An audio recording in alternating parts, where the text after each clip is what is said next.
வணக்கம். இன்றைய வகுப்புல முகலாய பேரரசு பார்க்க போறோம். நம்ம ஸ்கூல் புக்ல 7th சோசியல் சயின்ஸ் டேர்ம் 2லயும் 11th ஹிஸ்டரியிலயும் இருக்கு. முகலாயர்களின் ஆட்சி காலம் என்னன்னா 1526ல இருந்து சிப்பாய் கலம், அதாவது 1857 வரைக்குமே ஆட்சியில இருந்திருப்பாங்க. இந்த 300 வருஷ காலங்கள்ல 1526ல இருந்து 1707 வரைக்கும், அதாவது அவுரங்கசீப் ஆட்சி வரைக்குமேவும் சிறப்பா ஆட்சி செஞ்சிருப்பாங்க. அந்த 1707ல இருந்து 1857 வரைக்கும் அவங்க ஆட்சி பேரளவுல மட்டும்தான் இருந்திருக்கும். 1707 வரைக்குமேவும் இடைக்கால இந்தியா, அதுக்கப்புறம் மாடர்ன் இந்தியா அப்படின்னு சொல்லுவாங்க. இந்த 1526ல இருந்து 1707 வரைக்கும் செர்சா, அதாவது சூரிய வம்சத்தை சேர்ந்த செர்சான்ற மன்னனை தவிர மீதி 6 பேருமேவும் முகலாய மன்னர்கள். இவங்கள கிரேட்டர் முகல்ஸ் அப்படின்னு சொல்றாங்க. அந்த மன்னர்கள் யார் யாரு அப்படின்னா பாபர், ஹுமாயூன், அக்பர், ஜஹாங்கீர், ஷாஜஹான், அவுரங்கசீப். எப்படி ஞாபகத்துல வச்சுக்கலாம் அப்படின்னா பாஷா, Babur B H, Humayun A, Akbar J, Jahangir S, Shahjahan A, Aurangzeb. பாஷா அப்படின்னு ஞாபகத்துல வச்சுக்கோங்க. ஓகே, லாஸ்ட் கிளாஸ்ல தான் பார்த்தோம் இப்ராஹிம் லோடியை தோற்கடிச்சிட்டு பாபர் முகலாய பேரரசை தோற்றுவிப்பார் அப்படின்ட்டு. இந்த ஜாஹுருதீன் முகமது பாபர் எத்தனை வருஷம் ஆட்சி செஞ்சிருப்பாரு அப்படின்னா 4 வருஷம் தான். 1526ல இருந்து 1530 வரைக்கும் மட்டும்தான் இவர் ஆட்சி செஞ்சிருப்பாரு. ஓகே, இவரோட ஹிஸ்டரி என்னன்னு பாப்போம். இவர் எப்ப பிறந்தாரு அப்படின்னா 1483ல பிறந்தாரு. நீங்க வருஷங்களையோ இல்ல இன்சிடென்ட்டையோ ஞாபகத்துல வச்சிருக்கோம்னா ஏதாவது லிங்க் பண்ணி படிச்சுக்கோங்க. நீங்க சப்ஜெக்டையே இன்டர்லிங்க் பண்ணி படிச்சீங்கன்னா அது உங்களுக்கு ஈஸியா இருக்கும், ஞாபகத்திலயும் இருக்கும். இப்ப 1483ல பிறந்தாரா? நம்ம மாடர்ன் ஹிஸ்டரியில பாப்போம். 1453ல கான்ஸ்டாண்டினோபிள்ல ஒட்டமன் டர்க்ஸ் கேப்சர் பண்ணிருப்பாங்க அப்படின்ட்டு. அதனாலதான் சி ரூட் யூரோப்பியன்ஸ் இந்தியாவுக்கு கண்டுபிடிப்பாங்க. இப்ப ஒட்டமன் டர்க்ஸ் கேப்சர் பண்ணி 30 வருஷம் கழிச்சு இவர் பிறந்திருக்காரு 1483ல. இவரோட பேருக்கு அர்த்தம் என்னன்னா நம்பிக்கையே காப்பவர். இந்த முகல்ன்ற வார்த்தை எப்படி இருந்து வந்திருக்குன்னா இவருடைய பரம்பரையில இருந்து தான் வந்திருக்கும். இவர் எந்த பரம்பரையை சேர்ந்தவர் அப்படின்னா தந்தை வழியில தைமூரையும் தாய் வழியில செங்கிஸ்கானோட வழித்தோன்றலாவும் இவர் இருப்பாரு. இவரோட ஏன்செஸ்டர் தைமூர் அப்படின்றதுனால இவங்க பரம்பரைய தைமூரிட்ஸ் அப்படின்னு சொல்லுவாங்க. இவங்க சன்னி முஸ்லிம் இனத்தை சேர்ந்தவர்கள்.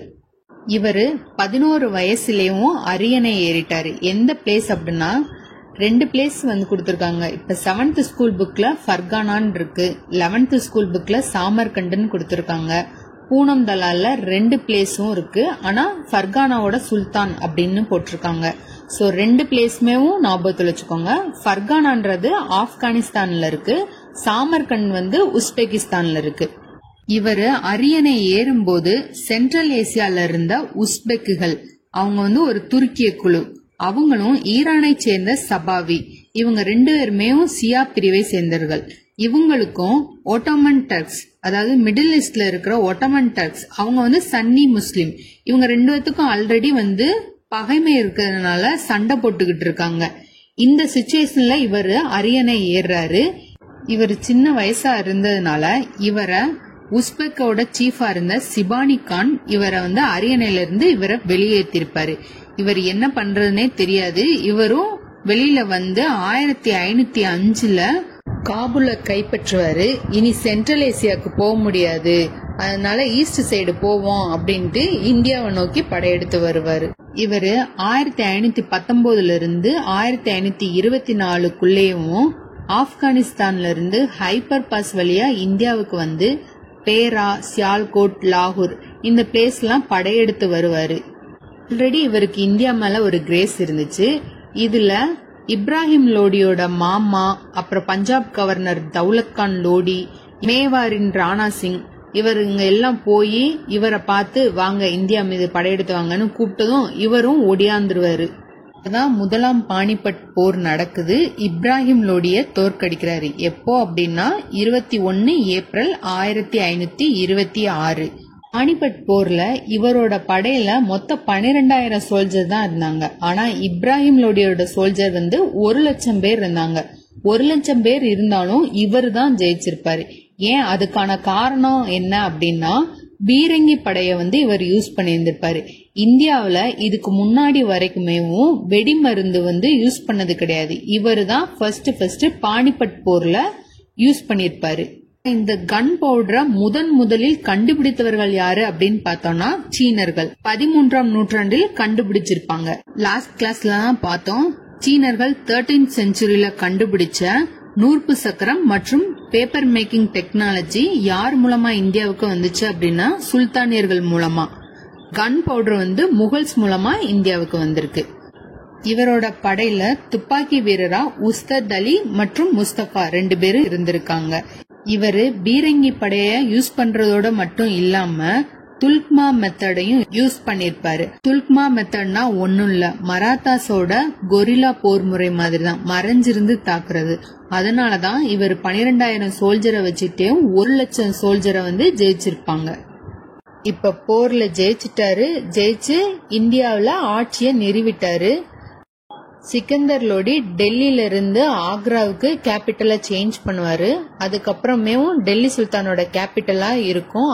டெல்லி சுல்தானியர்களை தூக்கிட்டு முகல்ஸ் வந்ததுக்கு அப்புறமும் ஆக்ரா தான் கேபிட்டலா இருக்கும். இவரு இந்தியா மீது படையெடுத்து வரும்போது இவருக்கு ஹெல்ப் பண்றேன்னு சொன்னவங்க எல்லாம் பண்ண மாட்டாங்க. அதனால இவர் இந்த முதலாம் பானிபட்டு போருக்கு அப்புறம் அவங்களோட சண்டை போட போவாரு. 1527ல மேவாரின் ராணா சிங்கோட சண்டை போட போவாரு. அந்த போர் என்னன்னா கன்வா போர். இந்த போர்ல ராணா சிங்க தோற்கடிச்சிட்டு குவாலியர், தோல்பூர் போன்ற கோட்டைகளையும் கைப்பற்றுவாரு. அந்த டைம்ல கோட்டையை கைப்பற்றுறதுதாங்க கெத்து. இத மராத்தாஸ்ல சிவாஜி ஃபாலோ பண்ணியிருந்திருப்பாரு. அவரு கோட்டையை கைப்பற்றுறது மட்டும்தான் அவரோட வேலையாவே வச்சிருந்தாரு. கன்வா போரின் வெற்றிக்கு அப்புறம் இவரை காசி பட்டம் சூட்டியிருப்பார்.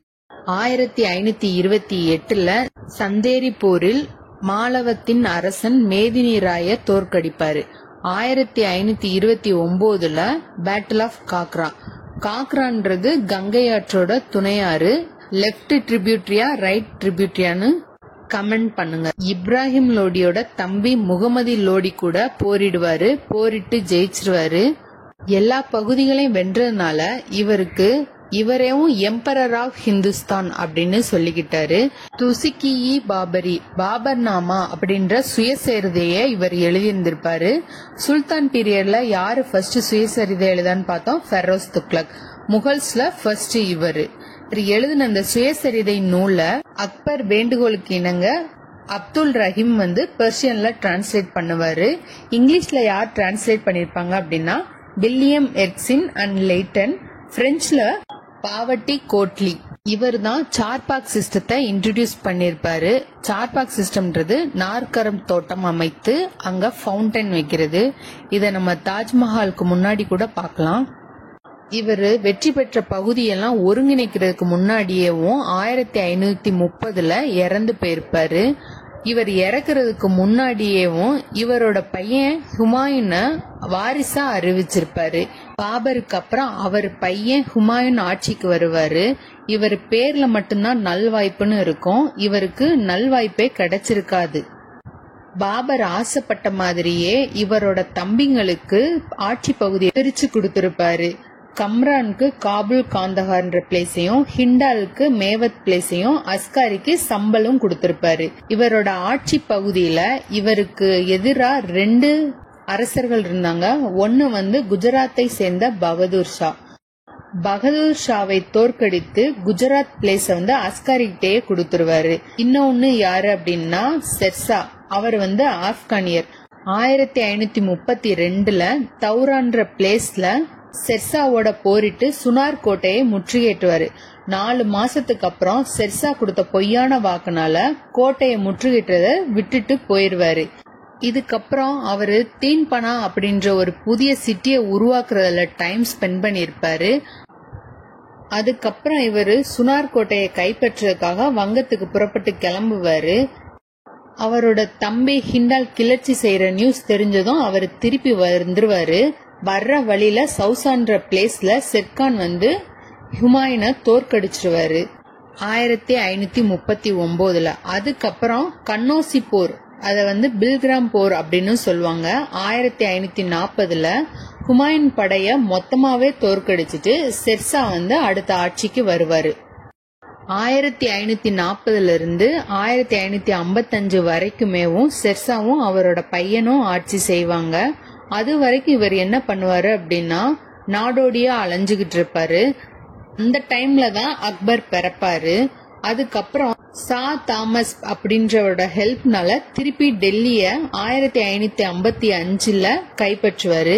கைப்பற்றினாலும் இவர் ஒரு வருஷம் தான் ஆட்சி செஞ்சிருப்பாரு. 1556 நூலகத்துல படிக்கட்டுல ஏறுறப்ப தவறி விழுந்து இறந்திருப்பாரு. ஹுமாயூன் டெல்லியில 2 மசூதிய கட்டிருப்பாரு. ஒன்னு ஜமாலி மசூதி, இன்னொன்னு இசா கான் மசூதி. இவரு மீர் சையது அலி அப்துல் சமாத் அப்படின்ற 2 பெர்சியன் பெயிண்டரை பேட்ரனைஸ் பண்ணிருப்பாரு. ஹஜி பேகம்ன்றவங்க டெல்லியில ஹுமாயூன் டோம் ஒன்னு கட்டிருப்பாங்க. அது தாஜ்மஹாலுக்கு முன்மாதிரி வடிவமா இருக்குது. இவரோட ஹாஃப் சிஸ்டர் குல்பதான் பேகம் ஹுமாயூன் நாமாவை எழுதியிருப்பாங்க. இது லாஸ்ட் இயர்ல கூட இந்த கொஸ்டின் கேட்டிருந்தாங்க. முகலாயர் அவையில் இருந்த பெண் புலவர் யாரு அப்படின்னு கேட்டிருந்தாங்க. ஆன்சர் குல்பதான் பேகம். இவருக்கு அப்புறம் வந்த ஷெர்ஷா சூர் வம்சத்தை சேர்ந்தவர், சன்னி முஸ்லிம் பிரிவினர். ஏன் இவருக்கு ஷெர்ஷா அப்படின்னு பேர் வந்துச்சு அப்படின்னா புலியை கொன்றதுனால ஷெர்கான் அப்படின்ற பட்டம் வந்துச்சு. அரியணை ஏறும்போது இவர் ஷெர்ஷா அப்படின்னு மாத்திக்கிட்டாரு. இவரோட உண்மையான பேர் என்ன அப்படின்னா ஃபரித். இவர் போரிடாமலேவும் மாலவம் மேவாரின் ராணா உதய் சிங் 2 பேருமே இவர்கிட்ட சரணடைஞ்சிருப்பாங்க. இவர் கலிஞ்சார் படையெடுப்பின் போது வெடி மருந்து விபத்தின் காரணமாக 1545 இறந்திருப்பாரு. இவருக்கு அப்புறம் இவர் பையன் ஆட்சி செய்வாரு. 5 வருஷமே இவர் ஆட்சி செஞ்சாலும் இவர் நிறைய சீர்திருத்தங்களை கொண்டு வந்திருப்பாரு. என்னென்ன ரிஃபார்ம் அப்படின்னா இவரோட ஆட்சிக்கு ஹெல்ப் பண்ண 4 மினிஸ்ட்ரிஸ உருவாக்கியிருப்பாரு. இது டெல்லி சுல்தானோட அட்மினிஸ்ட்ரேஷனை ரிசம்பிள் பண்ற மாதிரி இருக்கும். திவானி விசாரத், இது வருவாய் டிபார்ட்மெண்ட் தான். அங்கேயே நம்ம என்ன பார்த்தோம், பினான்சியல் டிபார்ட்மெண்ட் அப்படின்ட்டு. திவானி அரிஸ் படைத்துறை, திவானி ரசாலத் அயலுறவுத்துறை. ஆனா டெல்லி சுல்தான் பீரியட்ல அது ரிலீஜியஸ் அஃபேர்ஸ் மினிஸ்ட்ரியா இருந்துச்சு. முகல் பீரியட்ல ஃபாரின் அஃபேர் மினிஸ்ட்ரி.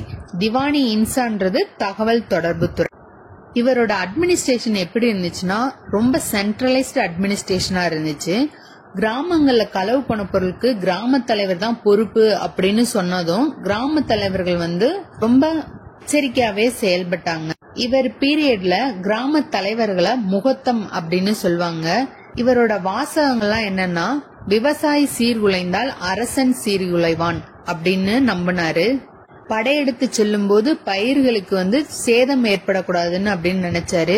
இவர் அலாவுதீன் கில்ஜி மெத்தட ஃபாலோ பண்ணிருப்பாரு.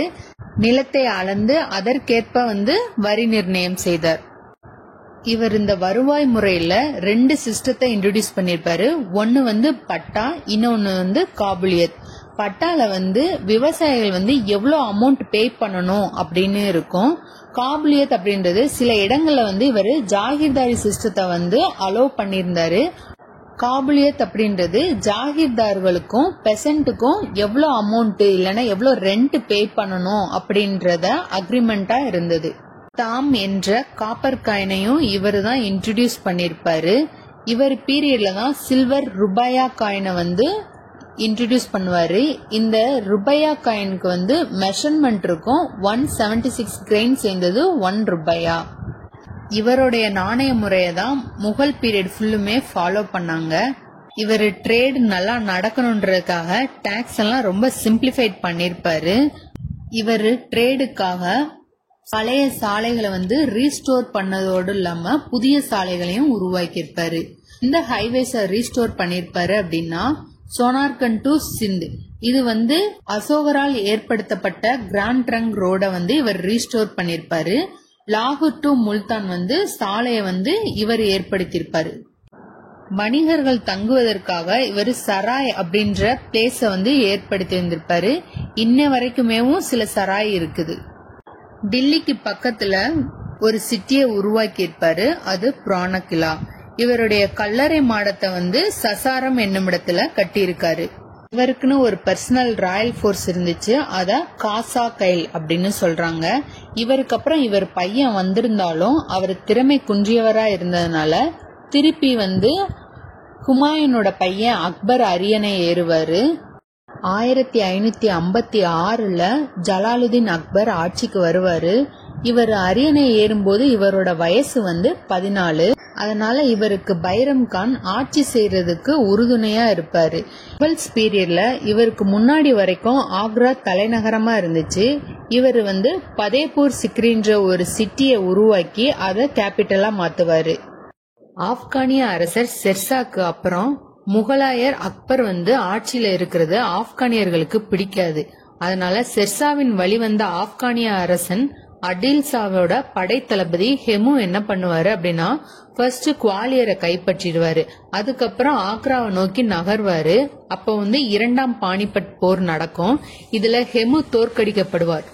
இந்த போர்ல அவருடைய ஆளுநர் பைரம் கான் உதவி செஞ்சிருப்பாரு. அதுக்கப்புறம் பைரம் கான மெக்காவுக்கு அக்பர் போர் சொல்லியிருந்திருப்பாரு. போற வழியில ஆப்கானியரால் கொல்லப்படுவாரு. இந்த பைரம் கானோட மகன் தான் அப்துர் ரஹீம். இவர் தான் நம்ம பார்த்தோம் பாபரின் சுயசரிதைய பாரசீக மொழியில மொழிபெயர்த்திருப்பாருன்ட்டு. இவருக்கு கானி கானான் பட்டத்தை கொடுத்து இவரோட அவையிலேயும் உட்கார வச்சிருப்பாரு. டெல்லி சுல்தான்ல கானி கானான்ற பட்டம் யாருக்கு இருந்திருக்கும்? பஹலுல் லோடி. இந்த பட்டத்தை கொடுத்தவரு சையது வம்சத்தை சேர்ந்த முகமது ஷா. இவரோட பீரியட்ல காஷ்மீர்ல இருந்து கோதாவரி வரைக்குமேவும் முகலாய பேரரசோட எல்லையா இருந்துச்சு. இவரோட படையெடுப்பை பத்தி நிறைய டைம் கொஸ்டின் கேட்டிருக்காங்க. அதை ஆர்டர் வைஸ் ஞாபகத்துல வச்சுக்கோங்க. ஃபர்ஸ்ட் வந்து 1562 பாஜ் பகதூர்ட்ட இருந்து மாலவத்தை கைப்பற்றுவாரு. மாலவத்தை கைப்பற்றிட்டு பாஜ் பகதூரா ஒரு மண் சப்தாரா அவரோட அரசவையில வச்சிருப்பாரு. இந்த மண் சப்தார் சிஸ்டம்ன்றதையும் இவர் தான் இன்ட்ரடியூஸ் பண்ணிருப்பாரு. 1564 கோண்ட்வானா ரீஜியனை ஆட்சி செய்த ராணி துர்காவதியோட மகன் வீர் நாராயணோட கர்கட்டா போர் புரிவாரு. அதுல வெற்றியும் பெறுவாரு. மேவார் அரசர் ராணா உதய் சிங்கை தோற்கடிச்சு 1568 சித்தூரையும் 1569 ரத்தம்பூரையும் கைப்பற்றுவாரு. இவர் கைப்பற்ற உடனேயும் பக்கத்துல இருக்கிற ரஜபுத்திர அரசுகள் வந்து இவர்கிட்ட வந்து சரணடைஞ்சிருவாங்க. 1573 முஷாஃபர் ஷாவை தோற்கடிச்சு குஜராத் பகுதியை கைப்பற்றுவாரு. 1576 தாவூத் கானை தோற்கடிச்சு பீகார் வங்காளம் இந்த ரீஜனை வந்து கைப்பற்றுவாரு. சோ ஈஸ்டர்ன் சைடு வங்காளம் வரைக்குமே இவர் ஆட்சி பகுதியை கைப்பற்றியிருப்பாரு. 1576 ஹால்டிகாட் போர்ல உதயசிங் மகன் ராணா பிரதாப்ப தோற்கடிப்பாரு. 1589 காஷ்மீரை கைப்பற்றியிருப்பாரு. ஈஸ்டர்ன் சைடுல வங்காளம் வரைக்கும் இவரோட ஆட்சி பகுதி பரவிச்சு. அப்ப வெஸ்டர்ன் சைடுல இருக்கிற சிந்து காண்டேஸ் இந்த பகுதி எல்லாமே இவர் கைப்பற்றுவாரு 1591. இப்ப சவுத் சைட்ல இருக்கிற பெரார் அகமது நகரை வந்து 1596 சாந்த் பீவிட்ட இருந்து பெராரையும் 1600 அகமது நகரையும் கைப்பற்றுவாரு. 1562 மாலவத்துல இருந்து ஸ்டார்ட் பண்ணி 1600 அகமது நகர் வரைக்குமேவும் இவருடைய எல்லை பகுதியை விரிவாக்கியிருப்பாரு. 38 வருஷம் படையெடுத்து பேரரச பெருசாக்கியிருப்பாரு. இவர் போர் மட்டும்தான் நடத்தினாரா அப்படின்னு கேட்டா இல்ல. இவரோட ரிலீஜியஸ் பாலிசியா இருக்கட்டும், இவர் வந்து கல்ச்சருக்கு இம்பார்ட்டன்ஸ் கொடுக்கறதா இருக்கட்டும், எல்லாத்துலயுமே இவர் சிறப்பா இருந்திருப்பாரு. இவரோட அட்மினிஸ்ட்ரேஷன் ரொம்ப சென்ட்ரலைஸ்டா இருந்தது. இவர் ஒரு முஸ்லிமா இருந்தாலும் மற்ற மதத்தினர் மீது விதிக்கப்பட்டிருந்த வரிய வந்து நீக்கியிருப்பாரு. 1563 இந்து மக்கள் வந்து யாத்திரை மேற்கொள்ளும் போது விதிக்கப்பட்ட புனித வரிய வந்து அபாலிஷ் பண்ணிருப்பாரு. 1564 ஜெஸ்யா வரி. டெல்லி சுல்தான்களே பார்த்தோம், இந்த ஃபெரோஸ் துக்ளக் வந்து ஜெஸ்யா வரிய வந்து ரீஇன்ட்ரோடியூஸ் பண்ணிருப்பாரு. ஃபர்ஸ்ட் இன்ட்ரோடியூஸ் பண்ணவர் குத்புதீன் ஐபக். ரீஇன்ட்ரோடியூஸ் பண்ண இந்த ஜெஸ்யா வரிய வந்து அக்பர் ஒழிச்சு கட்டிருப்பாரு. முகல் பீரியட்ல திருப்பி யார் கொண்டு வருவாங்க அப்படின்னா அவுரங்கசீப். இவரு அப்துல் லத்தீப்ன்ற அறிஞர் மூலமா அனைவருக்கும் அமைதி அப்படின்ற கொள்கையை ஃபாலோ பண்ணாரு. ஃபதேபூர் சிக்ரில இபாதத் கானா அப்படின்ற ஒரு வழிபாட்டு கூட்டம் கட்டியிருந்திருப்பாரு. இந்த இடத்துல என்ன நடக்கும் அப்படின்னா ஆன்மீக விஷயங்களை பத்தி விவாதம் நடக்கும். இனிஷியலா முஸ்லிம் மட்டும் இதுல பார்ட்டிசிபேட் பண்ணாங்க. லேட்டரா ஹிந்து, ஜொராஸ்டியர் எல்லாருமே பார்ட்டிசிபேட் பண்ணிருப்பாங்க. இவரு ஓர் இறை கடவுள் கோட்பாடு நம்பினதுனால தீன் இலாஹி அப்படின்ற ஒரு தத்துவத்தை அடிப்படையாக கொண்டு ஒரு மத அறிவிப்பை இவர் வெளியிடுவாரு 1582ல. அக்பர் பீரியடுக்கு அப்புறம் இந்த தீன் இலாஹின்றத யாரும் ஃபாலோ பண்ணாமலே விட்டுட்டாங்க. இவரு இந்து விதவைகள் உடன்கட்டை ஏறதை தடுத்துனாரு. இந்து அரச குடும்பம் ரஜபுத்திரர்களோடு இவர் திருமண உறவையும் வச்சுக்கிட்டாரு. இவரோட அவையில 9 ரத்தினங்கள் என்று சொல்லப்படுற அறிஞர்கள் இருந்தாங்க. அவங்க யார் யாரு அப்படின்னா அபுல் ஃபாசில், இவர் தான் அக்பர் நாமாவை எழுதியவர். அடுத்து அபுல் ஃபைசி, இவர் ராமாயணம் இதெல்லாம் பெர்ஷியன்ல டிரான்ஸ்லேட் பண்ணாரு. ஃபகீர் அசியாத்தின், இவர் அட்வைசரா இருந்தாரு, அக்பருக்கு அட்வைசரா இருந்தாரு. தான்சன் என்று சொல்லப்படுவர் ஒரு மியூசிஷியன். எப்படி டெல்லி சுல்தான் பீரியட்ல பீர்போதன் இருந்தாங்களோ அதே மாதிரி அக்பர் கோர்ட்ல தான்சன் இருப்பாரு. ராஜா பீர்பால் இவரோட ஃப்ரெண்டு இவரோட அவையில இருந்தாரு. ராஜா தோடர்மால் ரெவன்யூ அட்மினிஸ்ட்ரேஷனை பாத்துக்குவாரு. இவர் பினான்ஸ் மினிஸ்டரா இருந்தாரு.